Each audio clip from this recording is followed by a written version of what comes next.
Assalamualaikum warahmatullahi wabarakatuh. Perkenalkan, saya Siti Aminah dari kelas 12 IPA 2 nomor absen 34. Tujuan saya membuat video ini yaitu untuk ujian praktek sejarah Indonesia dengan membawakan materi kehidupan politik dan ekonomi masa demokrasi terpimpin. Untuk penjelasannya, ayo simak video ini. A. Dinamika politik pada masa demokrasi terpimpin. Demokrasi terpimpin adalah sebuah sistem demokrasi yang berjalan antara tahun 1959 sampai dengan tahun 1966, di mana dalam sistem demokrasi ini seluruh keputusan serta pemikiran berpusat pada pemimpin negara yang kala itu dipegang oleh Presiden Soekarno. Konsep sistem demokrasi terpimpin pertama kali diumumkan oleh Presiden Soekarno dalam pembukaan sidang konstituen pada tanggal 10 November 1956. 1. Menuju demokrasi terpimpin. Latar belakang dicetuskannya sistem demokrasi terpimpin oleh Presiden Soekarno sebagai berikut. A. Dari segi keamanan nasional. Banyaknya gerakan separatis pada masa demokrasi liberal menyebabkan ketidakstabilan negara. B. Dari segi perekonomian, sering terjadinya pergantian kabinet pada masa demokrasi liberal menyebabkan program-program yang dirancang oleh kabinet tidak dapat dijalankan secara utuh, sehingga pembangunan ekonomi tersendat. C. Dari segi politik, konstituen gagal dalam menyusun UUD baru untuk menggantikan UUD-S 1950. Soekarno berpendapat bahwa sistem demokrasi terpimpin adalah jawaban terhadap kegagalan sistem demokrasi parlementer yang memunculkan pergolakan, pembangkakan, dan instabilitas politik. Nah, untuk mewujudkan sistem demokrasi terpimpin, Presiden Soekarno melakukan langkah-langkah berikut. A. Konsepsi Presiden 1957. Adapun pokok-pokok yang terkandung dalam konsepsi tersebut sebagai berikut. 1. Dalam pembaruan struktur politik harus diberlakukan sistem demokrasi terpimpin yang didukung oleh kekuatan-kekuatan yang mencerminkan aspirasi masyarakat secara seimbang. 2. Pembentukan kabinet gotong royong berdasarkan imbangan kekuatan masyarakat yang terdiri atas wakil partai-partai politik dan kekuatan golongan fungsional atau golongan karya. B. Pembentukan Dewan Nasional pada tanggal 6 Mei 1957. C. Mengeluarkan keputusan pada tanggal 19 Februari 1959. Presiden Soekarno mengeluarkan keputusan pelaksanaan demokrasi terpimpin dalam rangka kembali ke UUD 1945 pada tanggal 19 Februari 1959.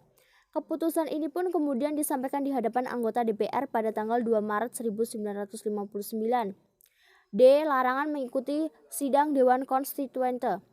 Dewan Konstituente mengadakan pemungutan suara untuk mengambil keputusan terhadap usulan presiden. Namun setelah melakukan pemungutan sebanyak 3 kali, tidak mencapai quorum untuk menetapkan UUD 1945 sebagai UUD yang tetap. E. Mengambil keputusan melalui dekret presiden. Pada tanggal 3 Juli 1959, Presiden Soekarno memanggil Ketua DPR, Mr. Sartono, Perdana Menteri Insinyur Juanda, para menteri, pimpinan TNI, dan anggota Dewan Nasional yaitu Ruslan Abdul Ghani dan Muhammad Yamin, serta Ketua Mahkamah Agung, Mr. Wirjono Projodikiro untuk mendiskusikan langkah yang harus diambil. Setelah melalui serangkaian pembicaraan yang panjang, mereka bersepakat mengambil keputusan untuk memberlakukan kembali UUD 1945 melalui dekret presiden. Nah, apa sih latar belakang dikeluarkannya dekret presiden? Latar belakangannya sebagai berikut. 1. Undang-Undang Dasar menjadi pelaksanaan pemerintahan negara belum berhasil dibuat, sedangkan Undang-Undang Dasar Sementara atau UUD-S 1950 dengan sistem pemerintahan demokrasi liberal dianggap tidak sesuai dengan kondisi kehidupan masyarakat Indonesia. 2. Situasi politik yang kacau dan semakin buruk. 3. Konflik antar partai politik yang mengganggu stabilitas nasional. Adapun isi dekret presiden. 1.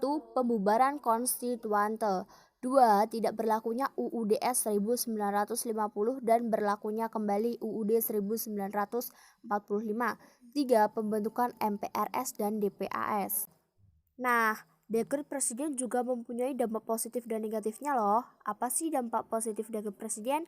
Yaitu 1. Menyelamatkan negara dari perpecahan dan kritis politik berkepanjangan.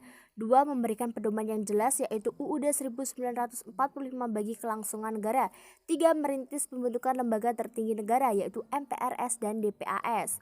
Sedangkan dampak negatifnya yaitu 1. Ternyata UUD 1945 tidak dilaksanakan secara murni dan konsekuen. 2. Memberi kekuasaan yang besar pada Presiden, MPR, dan lembaga tinggi negara. 3. Memberikan peluang bagi militer untuk terjun dalam bidang politik. 2. Perkembangan politik pada masa demokrasi terpimpin. Sebagai tindak lanjut dari dekret presiden, dilakukan penataan kehidupan politik yang disesuaikan dengan ketentuan-ketentuan dalam demokrasi terpimpin. Untuk itu, pada masa demokrasi terpimpin, tindakan perubahan yang dilakukan dalam menata politik dalam negeri maupun politik luar negeri terlihat dari adanya beberapa tindakan sebagai berikut. A. MPRS. Presiden Soekarno membentuk MPRS berdasarkan penetapan Presiden nomor 2 tahun 1959. B. DPAS. DPAS dibentuk dengan berdasarkan penetapan Presiden nomor 3 tahun 1959. C. DPRGR. Presiden membubarkan DPR hasil pilihan rakyat pada pemilu 1955 pada tanggal 5 Maret 1960. Hal ini disebabkan DPR menolak RAPBN pada tahun 1960 yang diajukan pemerintah. Untuk mengganti DPR, Presiden membentuk DPRGR atau Dewan Perwakilan Rakyat Gotong Royong. D. Pembentukan Kabinet Kerja. Pada tanggal 10 Juli 1959, Soekarno mengumumkan kabinet baru yang disebut Kabinet Kerja. Kabinet Kerja bertugas pada periode 10 Juli 1959 sampai 18 Februari 1960. Kabinet Kerja memiliki 3 program yang dikenal dengan triprogram. Adapun ketiga program yang dimaksud sebagai berikut. 1. Melengkapi sandang pangan rakyat dalam waktu yang singkat. 2. Menyelenggarakan keamanan rakyat dan negara. 3. Pembebasan Irian Barat. Front Nasional. Untuk menegakkan pelaksanaan demokrasi terpimpin, Presiden Soekarno membentuk lembaga baru. Lembaga tersebut disebut Front Nasional. Lembaga tersebut dibentuk berdasarkan Perpres nomor 13 tahun 1959. Front Nasional memiliki tugas sebagai berikut. 1. Menyelesaikan Revolusi Nasional Indonesia. 2. Melaksanakan pembangunan semesta nasional. 3. Mengembalikan Irian Barat ke dalam wilayah Republik Indonesia. F. Musyawarah Pembantu Pimpinan Revolusi. Presiden membentuk suatu lembaga baru yang bernama Musyawarah Pembantu Pimpinan Revolusi berdasarkan penetapan Presiden nomor 4 tahun 1962. B. Kehidupan ekonomi pada masa demokrasi terpimpin. Kehidupan ekonomi Indonesia hingga tahun 1959 belum berhasil dengan baik dan tantangan yang menghadangnya cukup berat. Pemerintah juga punya upaya loh untuk memperbaiki kondisi ekonomi. Apa saja sih upaya pemerintah untuk memperbaiki kondisi ekonomi? Yaitu 1. Kebijakan Sanering. Sanering adalah salah satu dari sekian banyak kebijakan pemerintah. Kebijakan Sanering merupakan kebijakan untuk menurunkan nilai mata uang. Nah, apa saja sih kebijakan Sanering yang dilakukan pemerintah? Yaitu 1. Mengeluarkan peraturan pemerintah pengganti Undang-Undang Nomor 2 Tahun 1959 yang mulai berlaku tanggal 25 Agustus 1959. Peraturan ini untuk mengurangi jumlah uang yang beredar. Nilai uang kertas pecahan Rp500 dan Rp1.000 yang beredar saat itu diturunkan masing-masing menjadi Rp50 dan Rp100. B. Mengeluarkan peraturan pemerintah pengganti Undang-Undang Nomor 6 Tahun 1959. Peraturan ini berisi ketentuan bahwa bagian uang lembaran Rp1.000 dan Rp500 yang masih berlaku harus ditukar dengan uang kertas bank baru sebelum tanggal 1 Januari 1960. Nah, upaya yang kedua yaitu pembentukan Badan Perencana Pembangunan Nasional. Untuk membantu mengatasi persoalan ekonomi, pemerintah membentuk Dewan Perancang Nasional atau Deparnas. Dewan Perancang Nasional dibentuk pada tanggal 15 Agustus 1959 dipimpin oleh Muhammad Yamin. Pada tahun 1963, Deparnas diganti dengan nama Badan Perancang Pembangunan Nasional Bappenas yang dipimpin oleh Presiden Soekarno. Adapun tugas Bappenas yaitu sebagai berikut, yaitu 1. Menyusun rancangan pembangunan jangka panjang dan jangka pendek baik nasional maupun daerah. B. Mengawasi laporan pelaksanaan pembangunan. C. Menyiapkan dan menilai mandataris untuk MPRS. Nah, upaya yang ketiga yaitu melaksanakan pembangunan nasional. Latar belakang dikeluarkan deklarasi ekonomi sebagai berikut. A. Berbagai peraturan dikeluarkan pemerintah untuk mendorong ekspor mengalami kegagalan, misalnya sistem bukti ekspor. B. Sulitnya memperoleh bantuan modal dan tenaga dari luar negeri, sehingga pembangunan yang direncanakan guna meningkatkan taraf hidup rakyat tidak dapat terlaksana dengan baik.